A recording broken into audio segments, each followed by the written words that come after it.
मैं आप लोगों का बहुत बहुत ही मशहूर हूँ। आप यहाँ तशरीफ़ लाए। बेसिकली प्रॉब्लम ये है कि ये कुछ दोस्त मेरे पास आए थे कि इनका जो पेशा है, इनमें कुछ पढ़े लिखे हैं, कुछ बेचारे अनपढ़ भी होंगे।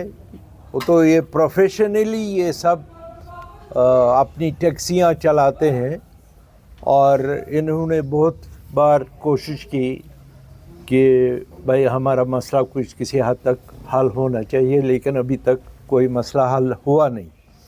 मसला ये है कि इन्होंने लोन हासिल किया है मुख्तलिफ़ बैंकों से, जिस पर ये अपना टैक्सियाँ चला के अपना गुजारा करते हैं और ख़ास कर बैंक की जो लायबिलिटी है उसको साथ साथ ये पे भी करते हैं। लेकिन कुछ वजूहात की बिना यहाँ जो मैक्सिमम टूरिस्ट फ़्लो था वो बहुत कम हो गया, जिसकी वजह से इनकी जो बिज़नेस थी वो मुतासर हो गई। तो ये मेरे पास आए तो उन्होंने कहा कि साहब इसका कोई हल बता दीजिए कि क्या करें। मैंने कहा करना क्या है, आप मीडिया के पास जाइए, उनसे बात कीजिए। मीडिया ही एक ज़रिया है जिसे हर एक के जज्बात की अक्कासी मीडिया करता है, और जो तकालीफ़ हैं लोगों के अगर मीडिया के पास जाएंगे तो मीडिया वाले उसको अपने अंदाज से अच्छी तरह से हाईलाइट करके अरबाब इक़्तिदार तक बात पहुंचाएंगे। लेकिन बदकिस्मती ये है कि अब 1.5 साल तकरीबन हो गया इलेक्शन को, नेशनल कॉन्फ्रेंस की गवर्नमेंट है और इनके पास फुल मेजॉरिटी है, लेकिन वो कहते हैं कुछ करते हैं कुछ। ये उनके पास भी गए जो अरबाब इक़्तिदार हैं, जो हेलम ऑफ अफेयर्स इस वक्त हैं कश्मीर में, जो इनके मसले हल कर सकते थे, लेकिन उन्होंने वादे तो उनको बहुत किए कि भाई करेंगे, वो करेंगे, ये करेंगे। टिल डेट अभी तक कुछ नहीं हुआ। मैं नेशनल कॉन्फ्रेंस गवर्नमेंट से ये पूछना चाहता हूँ कि आप आए रोज़ कहते हो कि हम टूरिज़म को बढ़ावा देंगे, बढ़ावा दे रहे हैं, फ़लान साइट खोली, फ़लान साइट खोली। जो पिछले पहलगाम एपिसोड के बाद कुछ साइटें बंद हो गई थी, फिर उसको खोला गया, लेकिन उन साइटों को खोलने से आपका टूरिस्ट फ्लो तो नहीं आ सका। ये लोग परेशान हो गए कि हमें वो पैसा नहीं मिलता है कि हम किस्त अदा करें बैंक वालों का। और आपको जैसे मालूम ही है कि बैंक वाले तो छोड़ते नहीं, वो जो लोन लेते हैं, लोन के लिए आए दिन इनके घरों पर जाके इसरार किया जाता है कि भाई पैसा पे करो। मगर मसला ये है कि हम हिंदुस्तान के हर कोने में जाके इवेंट करते हैं, टूरिज़म इवेंट्स करते हैं, उसके बजाय जो ये इवेंट्स करते हैं तो यहाँ क्या हो रहा है। यहाँ देखिए, जहाँ जितनी चहल पहल गुलमर्ग, पहलगाम, बाकी जगहों पर होती थी, वो तो तकरीबन ज़ीरो है। लोकल लोग यहाँ ज़्यादा उनका वो अभी नहीं है कि वो टैक्सियों का इस्तेमाल करते हैं। मेरे ख़्याल से हर 10 घर के 5 घर के बाद उनके पास अपनी व्हीकल है। हमें एक ये तबका है, ये इस पर डिपेंड है, आपके ये जो टूरिज़म पर डिपेंड है। पहले हिट होता है ये अपना टैक्सी वाला, उसके साथ फिर आपका आता है शिकारा वाला, उसके बाद आपका आता है हाउस बोट वाला, उसके बाद आता है आपका होटल वाला। ये चेन है कि ये सारी डिस्टर्ब हो रही है, डिस्टर्ब हुई है।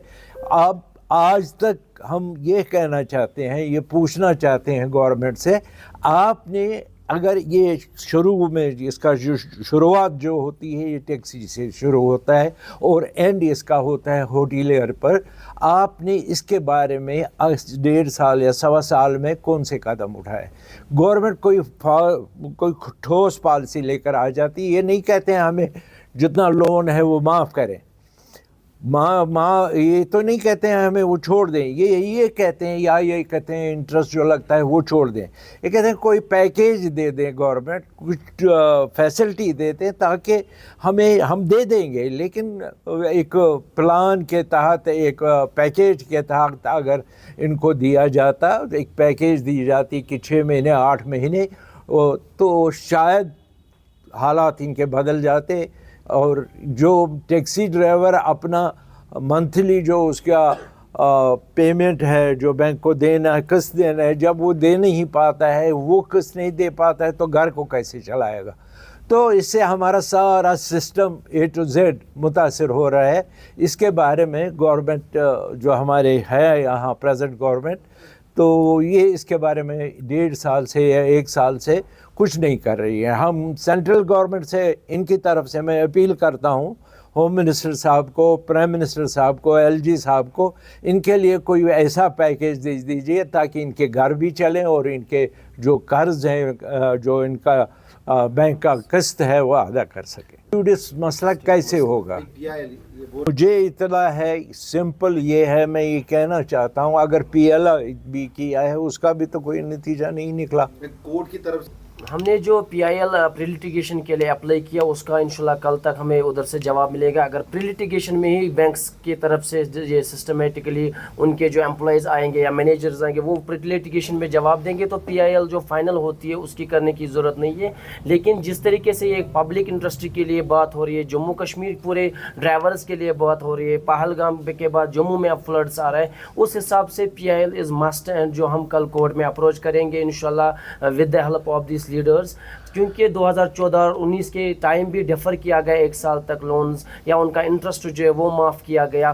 وہی ڈیمانڈ ہے ابھی جو union, it's not about our union, it's for all the union. مطلب اس وقت جو it was a natural disaster of Jammu flood and it was a man made disaster of Pahalgam attack. تو اس ڈیزاسٹر میں RBI کی پالیسی بھی ہوتی ہے کہ اگر آپ کے پاس کمرشل وہیکلز ہو تو وہ لون یا ڈیفر کیا جائے یا اس کا انٹرسٹ ریٹ کم کیا جائے تاکہ جب تک ٹورزم پھر سے ریوائول ہو جائے. کیونکہ اس کے ساتھ یہ صرف میں نے پہلے ہی آپ کو کہا کہ یہ ہمارے ٹیکسی ڈرائیور بھائی ہی اس میں انوالو نہیں ہے. آپ دیکھیں نا آپ کا اس کا ایفیکٹ ایوری باڈی جو ہمارا ہے ہماری اکنامی کشمیر کی جموں میں تو اتنا ٹورزم نہیں ہے جتنا ہمارا ہے, ان کا بھی تھوڑا سا ہے لیکن ویلی کا میجر پورشن ہے. لیکن یہ سارا سسٹم جو ہمارا ہے یہ اس سے متاثر ہو رہا ہے. جب یہ ایک ٹیکسی والا متاثر ہوگا وہی تو میں نے آپ سے گزارش کی, اس کا جو ایک ریئیکشن نکلتا ہے اس کا ہاؤس بوٹ والے پر بھی پڑتا ہے, شکارہ والے پر بھی پڑتا ہے, گلمرگ میں جو ہمارے پونی والے ہیں, گھوڑے والے ہیں, ان پر بھی اثر پڑتا ہے, ہوٹلوں پر بھی اثر پڑتا ہے. مطلب ہر جگہ اس کا اثر پڑتا ہے. سٹارٹ یہاں سے ہوتا ہے اور اینڈ وہاں پر ہوتا ہے. تو اس لیے ہم چاہتے ہیں کہ ان کو کچھ ریلیف مل جائے. جو گورنمنٹ 1.5 سال سے کہہ رہی ہے ہم یہ کر رہے ہیں وہ کر رہے ہیں ان کے لیے, اس کے لیے, ہوٹلوں کے لیے, ٹورزم کے لیے, لیکن پریکٹیکلی گراؤنڈ پر ٹورزم کا کہیں نام و نشان ہی نہیں ہے. خرچہ بہت ہوتا ہے, ایونٹ کرتے ہیں, بمبے میں کرتے ہیں, بنگلور میں کرتے ہیں, لاکھوں روپیہ اس پر خرچ ہوتا ہے. اگر وہ لاکھوں روپیہ ان لوگوں پر خرچ کیا جاتا ہے جو سے افیکٹ ہو رہے ہیں, جن کو پریشانی ہو رہی, گھر کی پریشانی, قرض کی پریشانی, وہ تو اس کی طرف تو نہیں ہے.